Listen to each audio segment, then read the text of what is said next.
بسم الله الرحمن الرحيم. ازيكم يا حبايب قلب؟ عاملين ايه؟ ان شاء الله تكونوا بخير وسلام يا رب. النهارده بقى هنعمل لكم الطواجن العظمه اللي انتوا شايفينها دي. عندنا هنا المقادير: كوبايه رز طبعا مغسوله ومنقوعه شويه يا جماعه لمده ربع ساعه، وبعد كده بصفيها. وعندنا رتل لبن، وعندنا كوبايه سكر. هنحط السكر على اللبن، وبعد كده رشه فانيليا علشان الطعم. وبعد كده هقلب كل ده يا جماعة لحد السكر كله ما يدوب. وبعد كده هبدأ اقول لكم الاضافة اللي بعد كده ايه. الاكلة بتاع النهاردة هي كوباية رز يا جماعة، بس بسم الله ما شاء الله بتعمل حوالي 6 طواجن اللي انتوا شايفينهم دول، وبسم الله ما شاء الله عليهم كبار زي ما انتوا شايفين كده.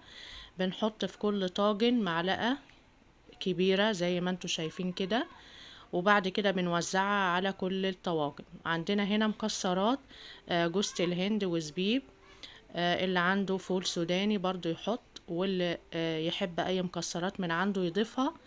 وعندنا هنا اللبن يا جماعة مغلي وسخن في نفس الوقت، يعني هو مغلي وبصبه وهو سخن. وبعد ما صبه كده بحط معلقة قشطة او وش اللبن المتاح عندك على الوش كده، وبعد كده بدخله الفرن لمدة ربع ساعة، ياخد وش جميل والرز يستوي.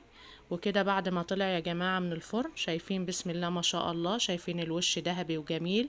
والرز هوريهولكوا دلوقتي اهو، شايفين مفلفل، وفي نفس الوقت اللبن لسه فيه يا جماعة اهو، مش معجن، مفلفل وطري وجميل. شايفين البخار طالع منه ازاي؟